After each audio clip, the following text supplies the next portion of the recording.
Hey guys, it's Swigs. Well, it's about time I dip more into Psyker and make a proper build video for all our fellow siblings. And no better time to start than now, as we're still reaping the benefits of all the latest changes brought by patch 13. Our Void Stick certainly hadn't missed any blessings after the last couple rounds of changes, making a proper name for itself as the great direction to leader, cleaving through whole battle lines of chaff before detonating with the crowd and raining gibs down on all the survivors. But the boomstick also gets to buddy up with plenty of new, exciting kit options, which let Psykers finally be more than the most mentally unstable reject of the team, providing us ways to support our allies while surprisingly sacrificing very little in terms of carnage capacity.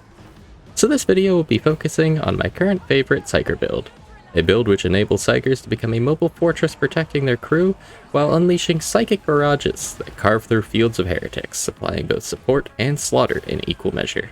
Also, if you're new here, consider subscribing or becoming a channel member.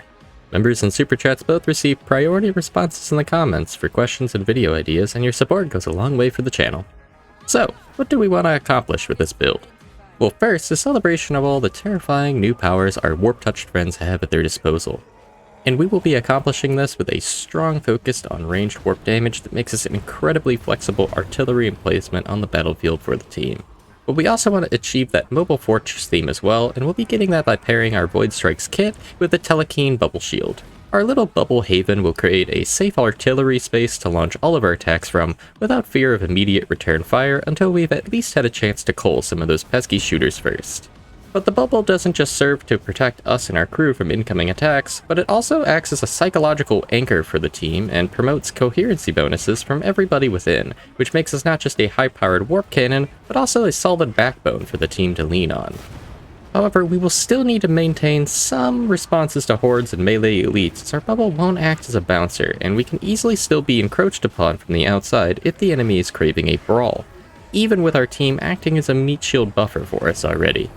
So we'll be keeping this in mind as we make our build, so that we can handle bursts of hand-to-hand combat quickly and efficiently before digging back into a strong backline range stance from within our little bouncy castle again. So, let's start digging into our weapon kit. Our focal weapon for this build is going to naturally be the Void Strike Staff. This staff honestly feels almost too damn good right now, and the fact that it was shown mercy from any substantial nerfs with the last patch is frankly astonishing. But the raw versatility of this staff cannot be understated. Against mixed hordes, it's indiscriminate in its rampage through enemies, and it can be repeatedly blasted into crowds, deleting foes row by row. But at the same time, it's capable of excellent single-target damage even after the nerf, and its ability to score charged weak point hits makes it incredibly easy to tell Ogrins and monstrosities to sit the fuck down with its very high stagger, all while still removing them with pretty impressively low breakpoints if fired upon repeatedly with fully charged blows. Without even a single blessing or perk equipped, the Void Strike really is more than capable of tearing into vanilla Damnation lobbies, and this makes it an extremely fun and dependable weapon even at gray rarities. But of course we're going to bless it, and we're going to be bringing Surge and Warp Nexus to the party. Surge is absolutely phenomenal on this weapon, and that extra shot gives the weapon an effective double damage buff on crits. Combined with the fact that the Void Strike actually has pretty decent critical damage values, it's a really good recipe for evaporating enemies. And because we love seeing Surge pop off, we are going to be using Warp Nexus to feed into it. Since our game plan already revolves around repeated volleys from the Void, we will be in a roller coaster of peril levels, and during any spike, we'll be operating at a high crit chance and be frequently making the enemy see double trouble from the end of our staff. Alternatively, you could go full spam as well and use Warp Flurry, but RNG saw fit to not bless me with the chance to try this yet. As for our perks, we are running Carapace and Flak damage modifiers. Flak is going to cover a wide range of the mix-ins that we'll see within hordes as we clear them line by line. Meanwhile, Carapace is subbed in place of our usual Maniac, since I find the breakpoints we already have against most Maniac enemies to be in a really good spot, and this way we'll be able to assist more in the dreaded Crusher conga lines that we see in higher intensity games. Alternatively, Unyielding would also be a good pick here, since that would boost our damage against Bulwarks, Reapers, and other monstrosities. And otherwise, you could also sub in Elite damage as well, since this would also cover all Ogrins plus Ragers and Shotgunners, which is a common sight filling in the hordes that we'll be sweeping through with this stick. As for our melee weapon, I wanted something that I could use to score breathing room in a pinch. While our Void Strike is amazing at horde clear, it assumes that we are allowed the privilege of charging it up a bit for maximum efficiency. While we will shore this weakness up more later on with our talent tree picks, I brought the Ilisi Forsword to get a start on making us extra resilient in these moments. Personally, the Ilisi has been a favorite of mine since its release for the Psyker. Effectively giving them the Veteran's Power Sword, the weapon has a tremendous amount of cleave when charged, and that initial heavy is a complete horizontal line that takes heads like no one's business. A trait that will come in quite handy when we talk about our talent tree choices later on. But on its own, you can clear your screen quick of any immediate Horde chaff, and its psychic charge ability gives you cheap access to anti-armor if they're sending anything a bit chunkier away, be it flak or even a bit of carapace too. As for its blessings, we are bestowing it with Slaughterer and Uncanny Strike. Slaughterer for easy damage while fighting any hordes that come our way, and Uncanny Strike for a very strong boost to our ability to penetrate armor, making the Ilisi even more flexible for our purposes. And either which of these blessings we can get to max stacks with 1 to 2 well-placed sweeps of our weapon's heavy attack, making them very reliable buffs for us. For perks, we are bringing Unyielding and Flak. Flak, since it will be the armor of choice still for most of what's going to bother us up close that isn't just chaff, and Unyielding so that we can hold up a little bit better when we need to duel bulwarks or monstrosities for the team. For Kyrios, I'm running 1 stamina and 2 toughness Kyrios. We won't need to overdo it for stamina, as we'll be more often in firefights slinging hell magic everywhere, but bringing at least 1 will give us room to use the Ilisi's strong block pushes a bit more liberally during Rager duels, and will let us hold a block long enough for a monstrosity to lose interest should we need to face tank it for the team. As for our toughness, padding the rest out with a little extra shielding will help us be a bit tankier out there and alleviate some of the trademark squishiness that Psykers are known for. As for their own perks, I went with a cocktail of toughness regen, stamina regen, and revive speed. The toughness regen is going to make it easier for us to bounce back in between engagements, and that stamina regen is really useful for keeping our stamina bar filled in between block pushes and sprinting across the map. As for the revive speed, this just makes us a bit more supportive, and we can use this in conjunction with our bubble shield and higher stamina to quickly pick up a player even if they're in some pretty nasty shit. And with 3 revive speed buffs, you'll be surprised how quick you can get somebody back on their feet before the emerging crowd can throw enough attacks your way to break your guard. Now with our base kit covered, let's check into our talent tree for this build. Since we've planned pretty heavily to focus on warp damage outlets, Soul Stealer is going to be a must pick for a super dependable toughness regen passive. Next, we'll be moving right and taking metal.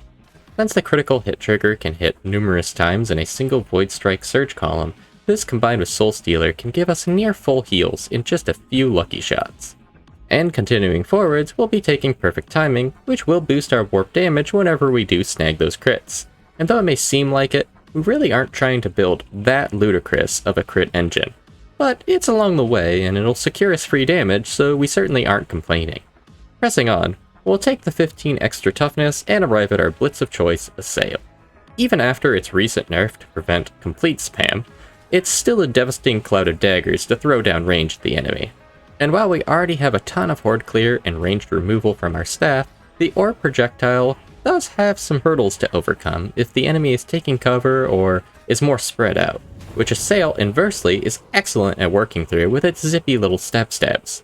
It's also a great panic button to follow up after a couple of Ilisi sweeps, and we can use the two together to quickly free ourselves from getting entangled in a mosh pit of melee goons.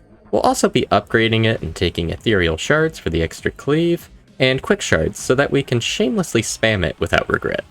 Now from Assail, we'll take the 5% toughness damage reduction, which is welcome, but really also compulsory. Next, we want to lean the tree left, so we'll take Mind in Motion for the quality of life passive, and Inspiring Presence for the 10% toughness regen bonus as well. But ultimately, all this is just a means to the end so that we can pick up Kinetic Presence. Even after the nerf, I would much rather have the flat damage boost over the 5% crit chance from Prescience. Alternatively, you can swap this without issue for Seer's Presence if you want additional cooldown support for you and your team, but this is just my preference for this build. Next, we'll take one with the Warp, which I think is one of my favorite passives in this row, and the fact that Prescience bars you from being able to reach it is another reason I tend to avoid that aura as well. But our perils are going to be running hot, so we'll be earning plenty of protection from this pick, and even at 0 peril, it still grants a minimum 10% toughness damage resistance, which is kinda nice on its own. And we'll be throwing another 5% toughness damage resistance onto the pile with our next step, before finally approaching our Telekine shield. And we want that bubble specifically, so as we take Telekine shield, we're also going to be taking Dome for our favorite shape of protection, and Sanctuary, which is just a phenomenal upgrade as it makes our umbrella part shield and part pseudo medkit. Now from here, we plan to journey eventually into Warp Siphon, but first we need to take a trip down the right side seeking some of its passives, starting with the 5% critical chance boost. Next we'll take our first bonus passive, Kinetic Deflection. This passive feels like just a simple quality of life perk for Psykers, but it's honestly a really valuable passive when trying to face tank monstrosities like the Chaos Spawn, when you need to maximize the amount of time you can hold a simple block while doing your little dodge dance. It also makes us insanely good at reviving any fallen battle buddies, letting us hold a unnaturally long guard while preserving stamina to spam block pushes after the pickup, allowing the person we just helped a second to catch their breath and jump back in. But we're really here for the next available passive, and we'll be taking the 5% movement speed node so that we can finally get what we came here for, True Aim. This little devil lets us circumnavigate actually needing a high crit chance engine to make Surge proc.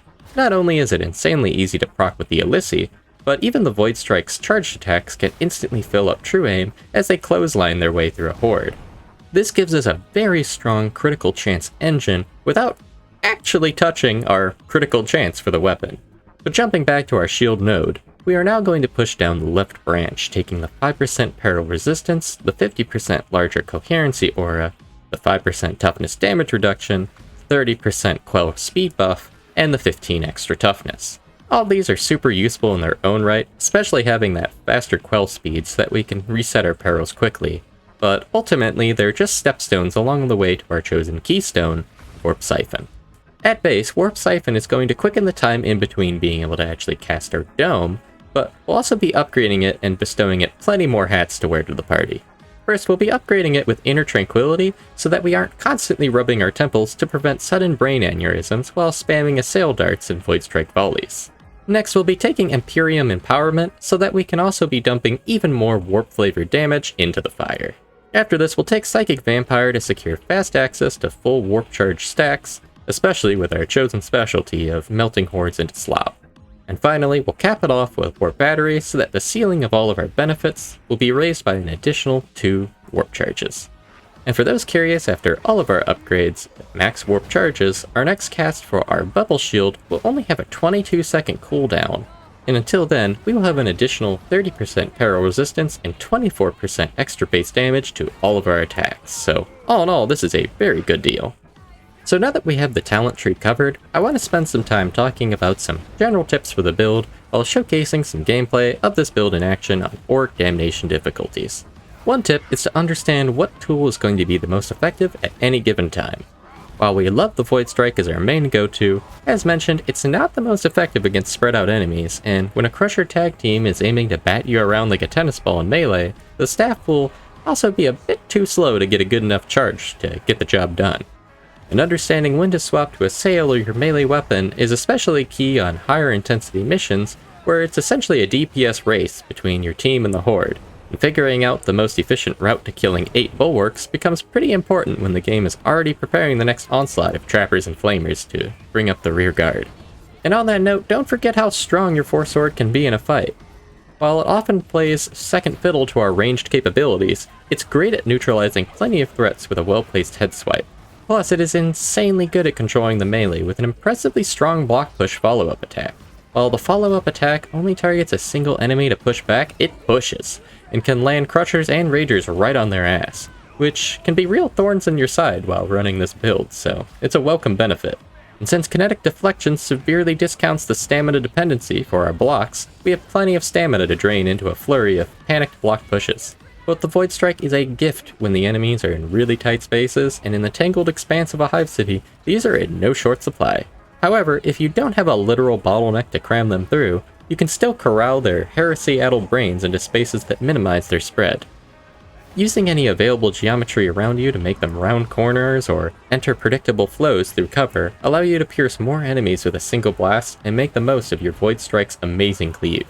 And what you can't kill, you can still stun the ever-living fuck out of, and with a high enough charge and a well-placed shot, your Void Strike is even able to stun monstrosities, especially if the surge is proc. Also, don't be afraid of losing your warp charges when you cast your bubble. With their strong focus in horde clearing, it's pretty effortless to get those charges back, and the benefits of your shield often outweigh the momentary performance loss in between casts. Plus, having that strong shield be a constant presence on the field helps train your team to utilize its protection more and keep the team together. And don't be afraid to treat your bubble kinda like a riot shield of sorts.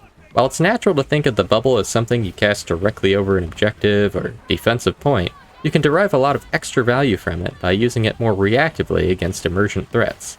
Using it to manifest cover from thin air during a sniper ambush, block a flamer's napalm from roasting your team while they're busy in a melee, or using it as quick triage umbrella when you see a team member separated and struggling against a horde, it has a lot of use cases you can discover throughout your missions. And the fact that it's also a healing force makes it a terrific way to set up a Thunderdome for your team to isolate and beat the shit out of a boss within, without taking as much damage from the outside or inside as well. And that's about it. But this has been a super fun build to run with as Psyker, and has become my go-to regular kit when running Auric Damnation and quick play as Psyker. The ability to play as a pseudo-healer while still maintaining a strong form of DPS for the team makes it super rewarding to play, and there is no better high than parrying sniper shots for your team right before blasting an entire hallway of people into atomic dust. But that's all for this video. If you liked the video, drop a like, comment if I missed anything, and have a great day. Until next time, see ya!